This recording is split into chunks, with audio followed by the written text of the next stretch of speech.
Hello, hello, hello, everyone. I'm just getting it set up here. Making sure the comments are on. All right. Hello, hello, hello, everyone. My name is Claire Jones, and my mission is to provide trusted resources and guidance to small business leaders so that they can grow and scale without burning out. As everyone joins us, please jump over to the comment section and say hello, introduce yourself, and let us know where you're joining us from. You know, we reach people from all over the country, so just let us know where you're joining us from. And then if you are catching the replay, just hashtag that replay. Let me know that you joined us later on, and welcome everyone. So I know a lot of us have been struggling with the current global crisis that is the coronavirus, and we're all wondering how we can possibly cope with all of the unexpected restrictions on business as usual. What a shit show, am I right? So today I'm going to be presenting on how exactly I was able to increase my business's revenue by 320% from March to August of this year. Yes, you heard me right. Even in the midst of a global pandemic, we were able to increase our revenue by 320%. Ready to learn how? All right, so before we dive in, I'm seeing that more people are joining us. So please jump over to the comment section and say hello, introduce yourself, and tell us where you're joining from. And again, if you're watching the replay, say hi, hello, hashtag that replay so that we know that you joined us. And if you have any questions that pop up as we go along, feel free to drop them in the comments and I'll try to get to them. Again, Claire Jones, and my mission is to provide trusted resources and guidance to small business leaders so that they can grow and scale without burning out. So today I'm going to be offering this free information-packed webinar so that we can all continue to kick ass in our businesses during these challenging times. So suck it, coronavirus. I know how to get us out of this. I can provide you with the tools, and I wholeheartedly believe in every single one of you. We got this. All right, so today I'm going to be going over how I increased my business's revenue by 320% by relying on a framework that I call the 3 pillars of business success. These pillars are number 1, sustainable schedules, number 2, marketing strategies, and number 3, processes and systems. These are the foundational frameworks that I base everything on, both within my own business as well as within my clients' businesses. I originally came up with these 3 pillars as a culmination of all of the lessons that I've learned over the 15 years that I've spent working with small businesses. Over the years, I have read dozens of business books, blogs, and any resources I could find. I've interviewed professionals, mentors, advisors, and other business owners. And what I found was that building a successful business wasn't exactly rocket science. It just took a lot of big picture strategy thinking and intentional forethought to make sure that all of the right foundations were in place before growth could happen sustainably. So in this vein, I've created these 3 pillars. This framework represents the fundamental structures that need to be implemented in order to achieve sustainable long-term business growth. And these are the exact pillars that I used to grow my business's revenue by 320% during a global pandemic. Now, I'm going to warn you that this level of business success does not happen overnight. So I'm going to walk you through the exact steps that I took in order to do it. Ready? Okay, so let us rewind the clock back to September 2019. I was almost a year into running this business. Whoops. Let me get this back up. And I was barely making any money. I would get a sale every few months or so, but I was basically surviving off some investment money that I had set aside. I had even gone through a comprehensive rebranding process for the business in April of 2019, but for some reason, my offerings were just not resonating with my audiences. I had originally set up the business as a neuro leadership coach with the aim of offering coaching programs to business leaders who were struggling with their leadership skill sets.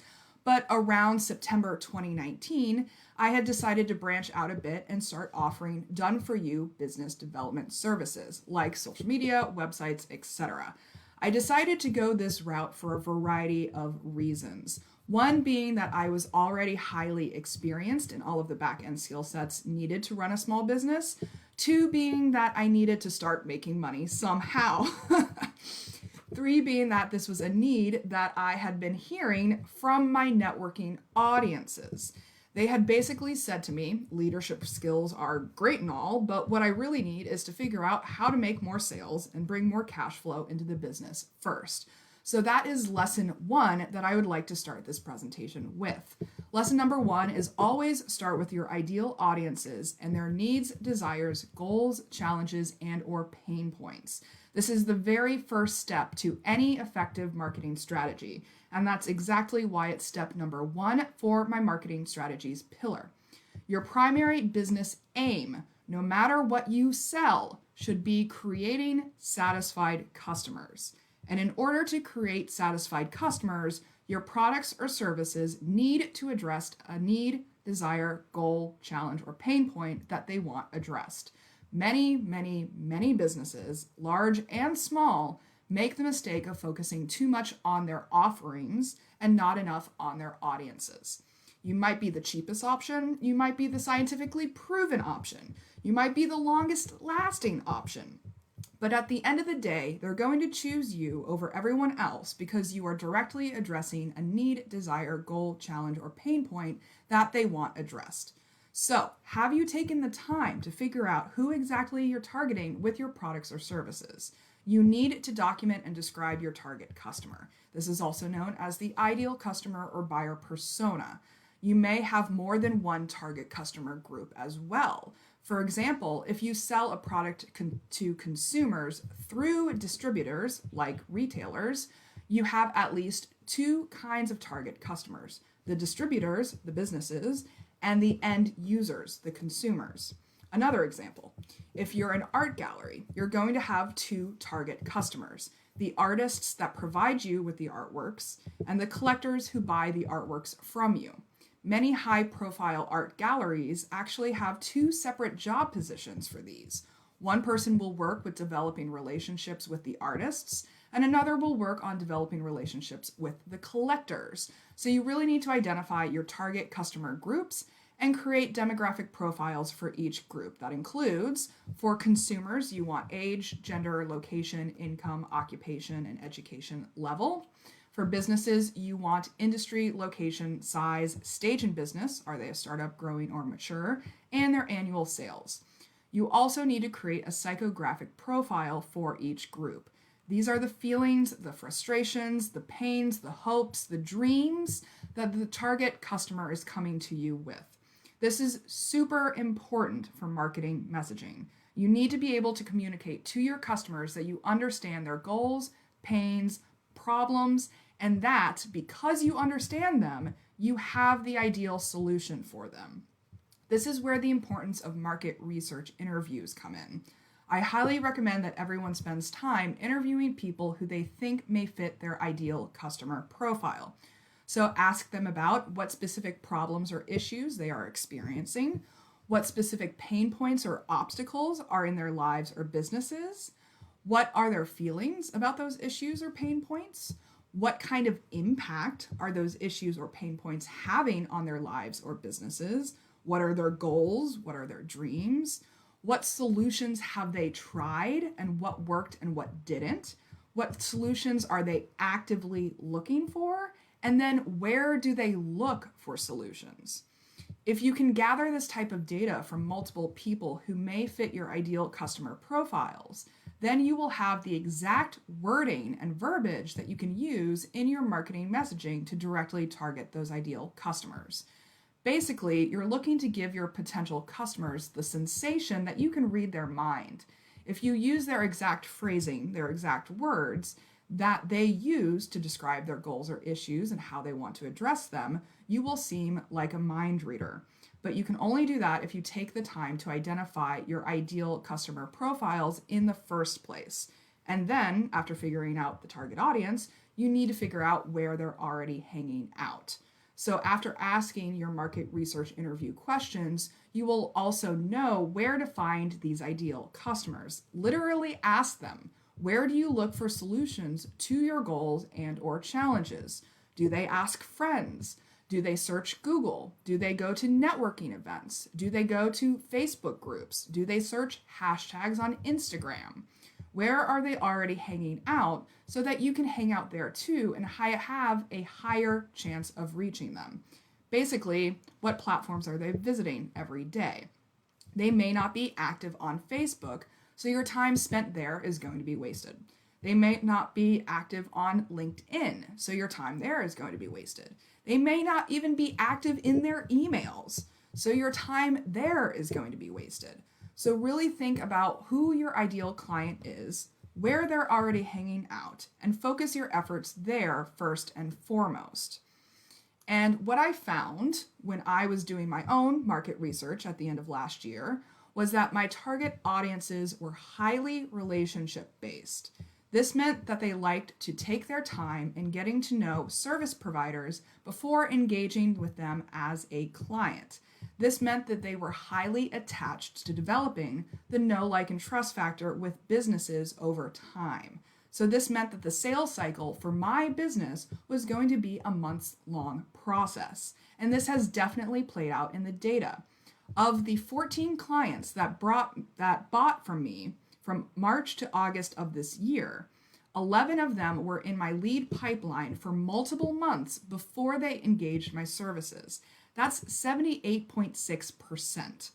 As a result, I pivoted my marketing tactics so that they were much more relationship-based and provided regular and consistent touch points with my audiences over time. So I initiated the following tactics. Number one, I updated my customer relationship management system so that I could intentionally track my relationships over time.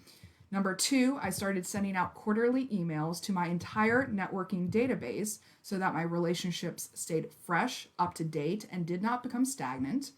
Number three, I started creating a ton of freebie content that provided a lot of value for my audiences, like YouTube videos, Facebook Lives, and Instagram Lives, so that they got a chance to get a feel for me and my expertise, thereby building the know, like, and trust factor.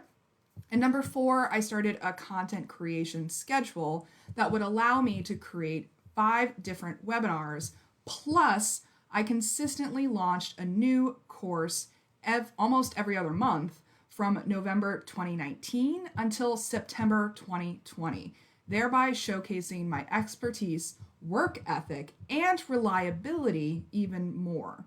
I also continued to focus my primary marketing efforts on networking events, coffees, and Zoom calls. In April of this year, I even took this one step further and pushed myself to schedule at least 3 networking events, coffees, or Zoom calls every single week. And I keep track of this statistic religiously to this day. All right, so moving on to February of this year, I also started to make my life easier by engaging other professionals who kicked ass in their own unique skill sets. Step number 1 for delegating was hiring a new brander in February to help me rebrand according to my newly developed 3 pillars framework. And step number 2 for delegating was hiring a web developer in April to redesign and maintain my website. So lesson number 2 for today is delegate, delegate, delegate. This lesson falls squarely under my sustainable schedules pillar because at some point you need to stop doing everything yourself. Delegation is an important aspect of sustainable schedules because everyone is human, and at some point we're going to reach our personal limits. There's not enough time in the day, and you physically, mentally, and emotionally only have so much that you can contribute before you run out of gas. So at some point, you're going to have to start delegating tasks. And when I'm talking about delegating, it doesn't necessarily have to only apply to the people that you're actively managing, like employees, but it can also include anyone that you're working with, like contractors, photographers, lawyers, bookkeepers, networking colleagues, even family members. Whether this means enlisting your kids to help with cleaning the house, hiring a professional to help with your financial bookkeeping tasks, or asking your cousin to take care of the mashed potatoes for your family's Thanksgiving dinner. It is worth the time and energy to develop better delegation skills to make sure that each of these projects runs smoothly with minimal involvement from you. Everyone has their own zone of genius. Everyone has their own expertise. I knew that I wanted a high quality business, so I knew that I needed to bring in high quality people who were smarter than me onto my team. Sure, I knew enough about web development to be dangerous. I mean, I had created countless websites on a variety of platforms over the years, but I also recognized that I was hitting my own knowledge limit with my own website. And by hiring someone else who was smarter than me, I could get better results in less time. You don't want to become a bottleneck for your company, for your business, or for your family.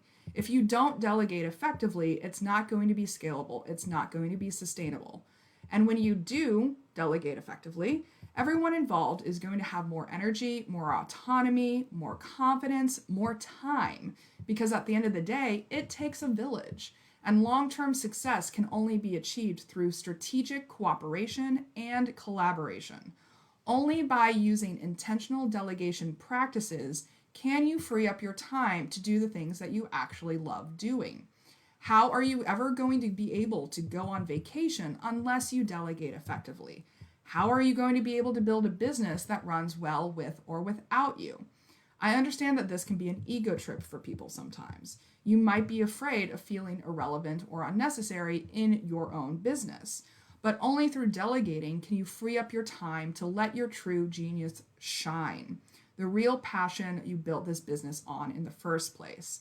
Why not delegate the things that aren't in your zone of genius so that you can have more freedom and more flexibility and, dare I say, more happiness? What if you could delegate those tasks to people who actually enjoy doing them?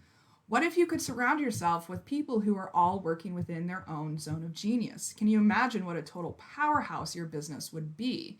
If you continue trying to force yourself to do things that you just don't like doing, you're going to be miserable, you're going to be stressed, you're going to be burnt out, and you're not actually going to enjoy this business that you built. So by delegating this year, I was able to mitigate my own blind spots. I was able to showcase a high quality business that wasn't half-assed and DIY'd. So in June of this year, I was able to launch my gorgeous, newly redesigned branding and website to a database of warm contacts. And they were warmed up because I had already spent half a year consistently creating touch points with them thanks to my target audience insights from lesson number 1. I sent out my usual quarterly email to them all in June, announcing the new brand and encouraging them to schedule a meeting with me to catch up. As a result, my schedule was full of networking Zoom calls for the next 2 months. As a result, August was the highest revenue month to date. That is the power of effective marketing efforts paired with effective delegation. So then finally, the third lesson that I want to impart today is make sure that you know where you're going so that you have a clear idea of why you're doing what you're doing. This lesson all boils down to business strategy. For my business, I have a general strategy mapped out for the next 5 years. Of course, it gets more vague as it gets further out, but having a general idea of where the business is going is absolutely invaluable. This is where pillar number 3 comes in, processes and systems. In December of 2019, I realized that I really wanted to take this business to the $1 million level. So I sat down and mapped out what revenue benchmarks I needed to hit in order to get there.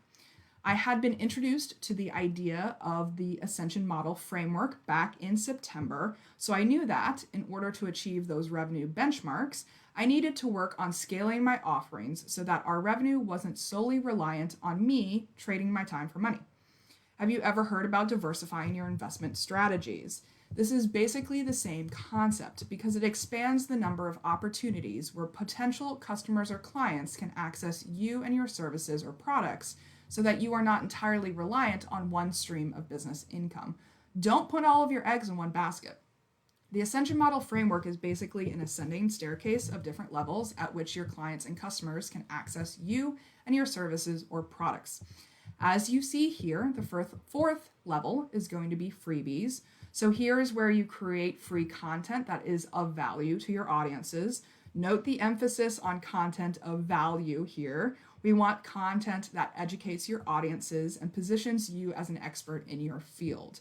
This can be free videos, blogs, newsletters, white papers, reports, checklists, any free resource that you think your audiences would find useful, convenient, or entertaining. The third level is going to be one-to-many offerings. Here is where you create content that is a step above the freebie content. You want to go more in depth here because you're going to be charging a small fee for this, like $4, $9, $17, $49. Basically, keep it under $100 per piece of content. By the way, people love prices that end in 4, 7, or 9. It makes them feel like they're getting a good deal. So think in terms of self-paced webinar courses, workbooks, templates, DIY kits, stuff like that. This kind of content is going to be used by the client or customer in their own time without your direct involvement. The idea here is that you can spend a set amount of time creating this content and then sell it over and over again without you needing to be physically present in order for the customer or client to use it. So the second level is going to be group offerings. Here is where you create opportunities for clients or customers to access you and your expertise in a group format.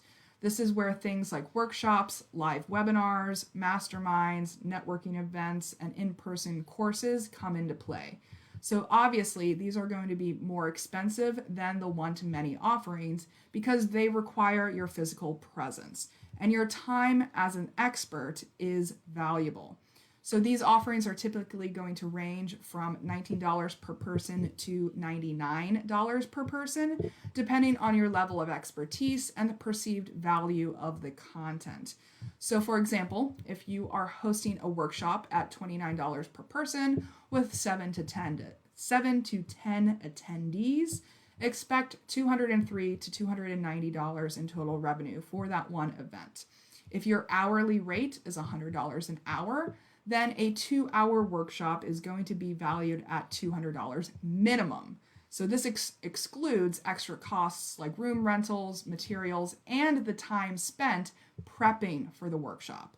So just divide the total value of your time by the number of expected participants, and you will get the approximate price per person. And the first level is going to be one-to-one offerings. Here is where you are directly working with the client or customer, mano a mano. This is obviously going to be the most expensive because they are getting direct, undiluted access to you and your genius. So by mapping out my offerings in this way, I was able to create an overarching strategy for prioritizing tasks that would help us reach the $1 million mark. So I mapped it out like so. 2020 is the year of content for me. So I was creating freebies and DIY webinar courses for the Ascension Model Framework. I was also creating podcast content for increased visibility. And then 2021 will be the year of exposure, where I will launch a group program to continue filling out the Ascension Model Framework. I will launch the podcast based on the content that I created in 2020. I will ramp up PR opportunities like speaking gigs and press features. I will write and promote a book based on the podcast, freebie, and webinar content. And I will delegate administrative tasks. And then in 2022, it will be the year of impact. So I will continue providing value at every level in the Ascension framework and launch a book and become a thought leader in the industry. And then 2023 and 2024 will be expanding the agency framework to support more clients. And hopefully 2025 will be the $1 million year. And so as you see here, okay, I see some questions coming in. Karen, I can definitely send out my slides. I will post them in the comments later on. No problem. So as you see here, it gets less detailed as time progresses, but that's okay. I schedule 2 hours every week as strategy time, and this is when I sit down with my rolling 6-month strategy schedule and update, tweak, refine, and expand accordingly. so I know that the details will be filled in later on. But the point here is that I know where my business is heading, so I know exactly how to prioritize my time on a daily, weekly, monthly, quarterly, and yearly basis. And this is why things like business plans and business strategy are so important when it comes to long-term business growth. Only by planning things out can you really understand why the tasks that are on your to-do list are important. Overarching strategy contextualizes the day-to-day operations of your business. I wouldn't have been able to target my messaging and market effectively if I didn't know why I was offering the services I was trying to sell and to whom. I wouldn't have been able to delegate and reassign tasks effectively if I didn't know why those tasks were important and how they progressed the business forward. I wouldn't have been able to increase our revenue by 320% if I didn't have a clear idea of what my overarching business strategy was. All right, so to recap, lesson number 1 is always start with your ideal audiences and their needs, desires, goals, challenges, and or pain points. Lesson number 2 is delegate, delegate, delegate. And lesson number 3 is make sure that you know where you're going so that you have a clear idea of why you're doing what you're doing. That is exactly how I grew my business's revenue by 320% during a global pandemic. So that's it for this webinar. And I hope it was super valuable for you. And I encourage you to comment below or reach out to me individually with any comments, questions, concerns, or feedback you may have. I always love hearing from you guys. So if you want support implementing this information into your own life and business, I am offering a special discount to those of you who have joined me for this presentation. As a valued participant, I will offer you 15% off of your first month in the new Balanced Business Leaders VIP group program launching in January 2021. So just comment below to let me know that you're interested in the discount, and I'll DM you to set it all up. So stay tuned for more, and remember to follow us on Instagram, Facebook, or YouTube at Liminal Clarity for all the latest news. So until next time, take care, love you all, and have a good one. Bye.